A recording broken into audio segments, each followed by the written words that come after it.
Hello, thank you for watching my channel today. My name's Sarah and my channel is called Your True Shelf, and today I'm doing a long overdue haul video. I haven't done one this month. I think I might have done one at the beginning of October, but I haven't done one of my birthday haul, and I haven't done one of the books that I've got in the month of November yet, so that's what I'm going to do today. It's quite a lot of books, so we'll start straight away. So the first, some of these you might have seen me mention when I've done TBRs or my vlog, just so you know, because there is a few repeats, but I don't mind that when I'm watching other people. So the first one is The Yes Cat by Takashi Hiraide. Sorry about the pronunciation. And this is a novella, and this is about set in Japan, I believe. Yeah, set in Tokyo, and it's about a cat which appears as and joins a family, and how their lives are changed from kind of mundane things into like more joy and pleasure because of the cat, and what happens over the course of the time that the cat is with them. And I heard about this book from Heather from Soggy Expat Book Nerd, and she really loved this book, and as a cat lover myself, I really wanted to give this a try. So that was one of the first ones I got with my birthday money. I then got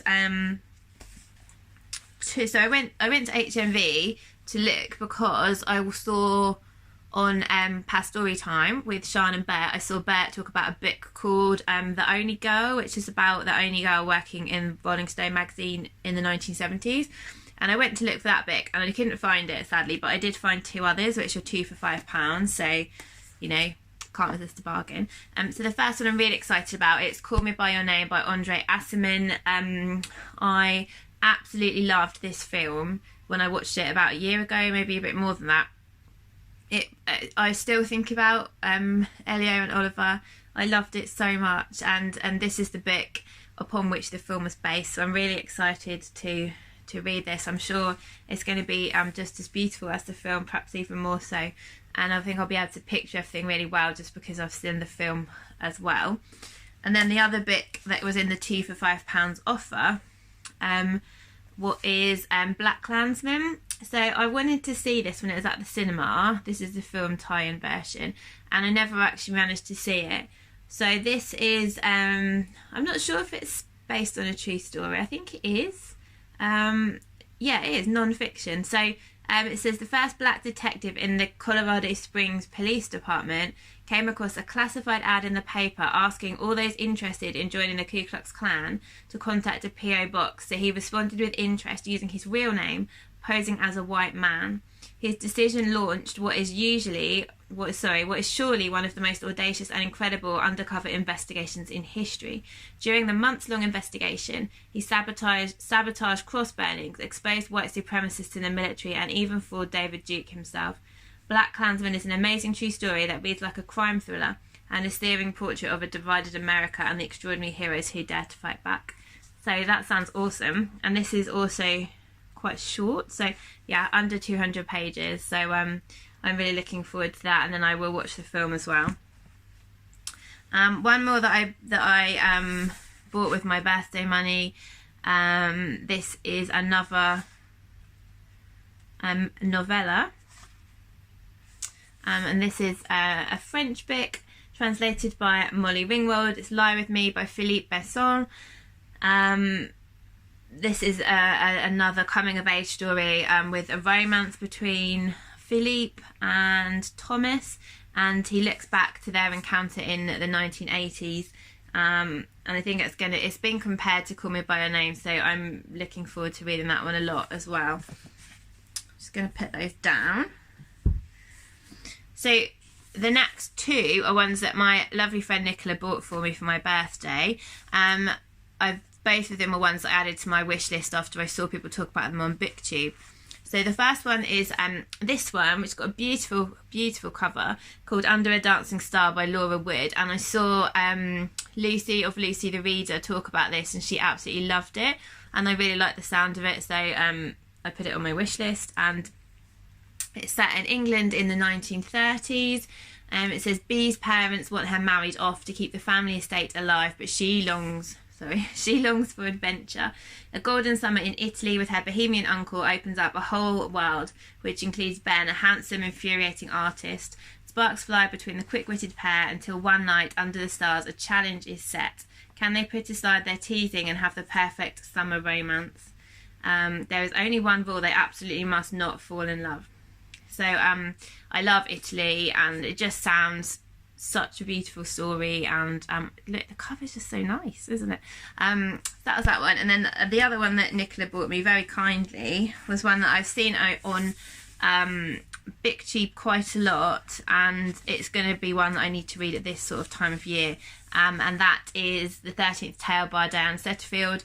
I think it was Jean from Jean's Bookish Thoughts that I saw talk about this first, and I put it straight on my list.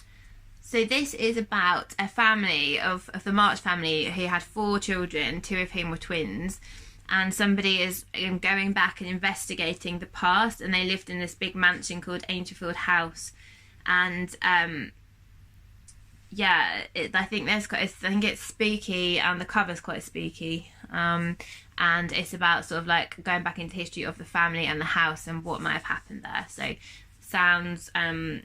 sounds really autumnal and sort of gothic, and I've heard lots of things about it which are really good. And then the next 2, the last 2 I got with my birthday money, are both sequels.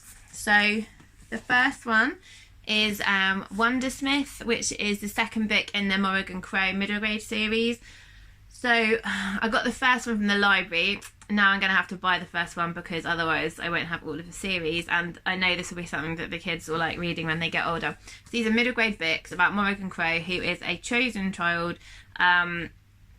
She basically was due to die, not a chosen child, a cursed child, sorry. She's due to die on her 11th birthday, I think it was, or 13th birthday, and this man called Jupiter North kind of swoops in and saves her, and wants to take her and takes her to a place called Nevermore, where she has to complete a series of trials to see if she gets in. And this is the next book in the series, so I think it's going to be 7 books in the series. And obviously I can't really say too much because I don't want to spoil what happens in the first book, but looking forward to that. That'll be a great read for December. And then the second one, which I read quite close together last year with Morrigan Crowe, is this one. This is Tilly and the Book Wanderers, second in the series, Pages and Co series, and this is called Tilly and the Lost Fairytales. This is signed by Anna James, the author. It's still in hardback, and I'm now going to have to also buy the first one of these as well because I got it from the library last time. So Tilly is a book wanderer, which means that she can go into books. She can literally go into the story and interact with the characters, but she has to be careful because, imagine if you went into certain books, you wouldn't, things could happen to you if they haven't got very nice characters in and things. So it's a really nice read. I could tell, like, Anna James's love of books came through so much in the first book, and it was just so cozy and so lovely, and I'm really looking forward to reading the second one in the series. So they were all the ones I got with my birthday money. And no, hold on, I've just forgotten one more. Let me just go and grab it. So this is another novella, and this is called Before the Coffee Gets Cold by Toshikazu Kawaguchi, and this is one that I saw on Emma's channel, Drinking by Myself. I saw her do a vlog where she read this and she absolutely loved it, and I really wanted to buy it. Just one second.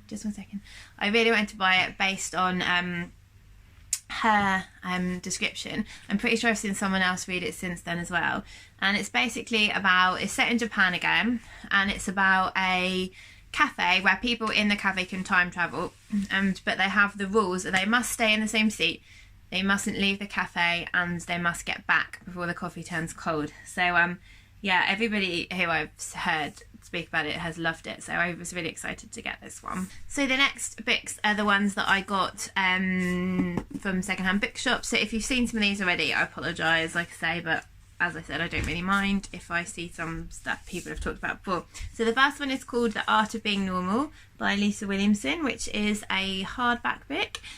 This is about 2 boys who are age 11 called David and Leo.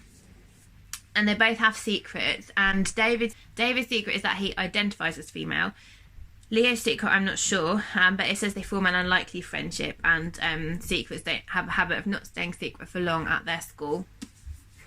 The next one is a book by Sebastian Faulks, who I've got virtually all of his books, and I love his writing. And this is called Paris Echo. And this is about two people. One is called Hannah and one is called Tariq.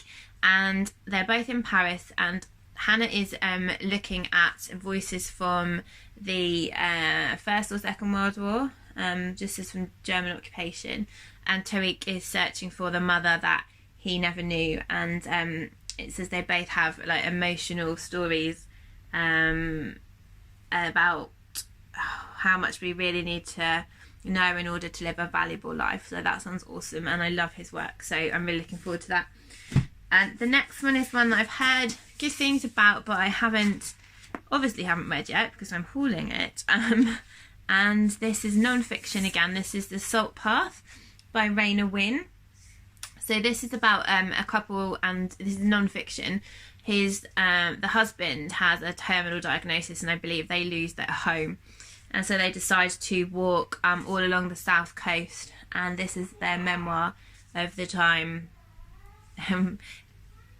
walking along the south coast. So I just heard my husband shouting at the TV because I think he's watching the football.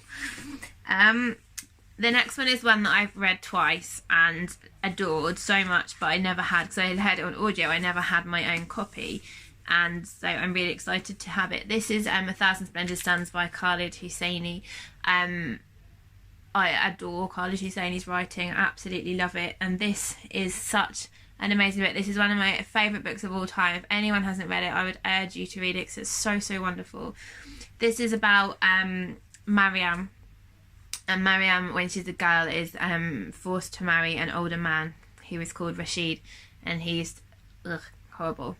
And so it follows Mariam through her life, and it goes back to her childhood, and it talks about Kabul and when it was like a really peaceful, happy place to live, and what happens to it when it becomes invaded. And then it focuses on a younger woman who becomes Rashid's new wife, called Lila, that's it.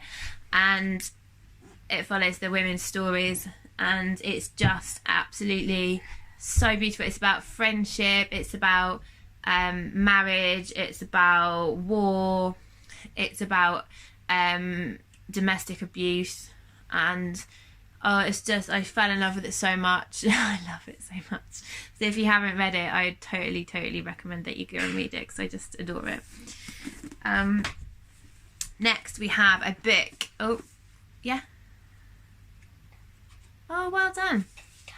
Hold on one second. The next one I have is one that probably virtually everybody's read apart from me, and that is Milkman by Anna Burns, which was the Booker Prize winner of 2018. This is set in the Troubles in Northern Ireland, and I think the characters are all unnamed. I think they're described by their role rather than their names, and I know it's done in kind of what's it called, like in a narrative voice. I can't think what the word is for that. Stream of consciousness, that's it. And yeah, I wasn't really intending on reading it, but then I heard Heather again talk about it so favourably while she was vlogging her week of reading, and so I got it from this amazing bookshop, which everything is £1, and this is mint condition, so great buy. Then I've got another one that I've already read, which is The Horseboard by Rupert Isaacson. I've got the sequel to this, which I haven't read yet. This is a memoir. So Rupert has a little boy here called Rowan, and Rowan's got really severe autism, and they've tried all the kind of conventional ways of helping to manage him and his behaviour, but they're just really struggling. And so they decide to go a little bit off-piste, and they take him to Mongolia, where they join like a horse riding community, and they take him to see like tribal shamans in Mongolia. And yeah, so I listened to this on audio, and Rupert Isaacson reads it, and it's a really good audiobook, but this has got some photos in, and it's such a fascinating story, and I'm really looking forward to reading the sequel as well. This one is by Helen Dunmore. It's called Your Blueeyed Boy, and this is about a judge. So she spends her time passing judgment legally onto people and what they've done, and yet in her own home life I believe there's turmoil, money problems, relationship problems, and so there's this kind of contrast between her being very sort of professional and together and a judge at work, and then kind of chaotic and in a bit of a mess at home. So that sounded really interesting, and I must put Helen Dunmore on my authors to read next year, because I've got 3 or 4 of her books now and haven't read any of them, so I really need to sort that out. And the last one is one that Nicola lent me, and it's like a kind of a little fun read, which is full of sketches, and it is Reluctant Adult, a book for the perpetually overwhelmed.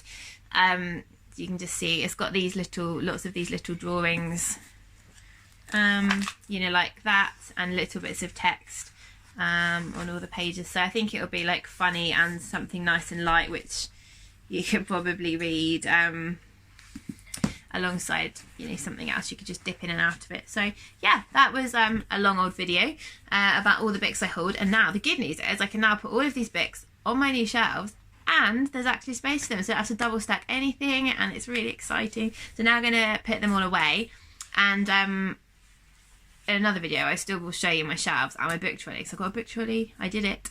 Yeah, so anyway, hope you're having a lovely weekend, and I hope you're feeling Christmassy. I am, that's why I put on my sparkly jumper today, and I will speak to you all soon. Bye!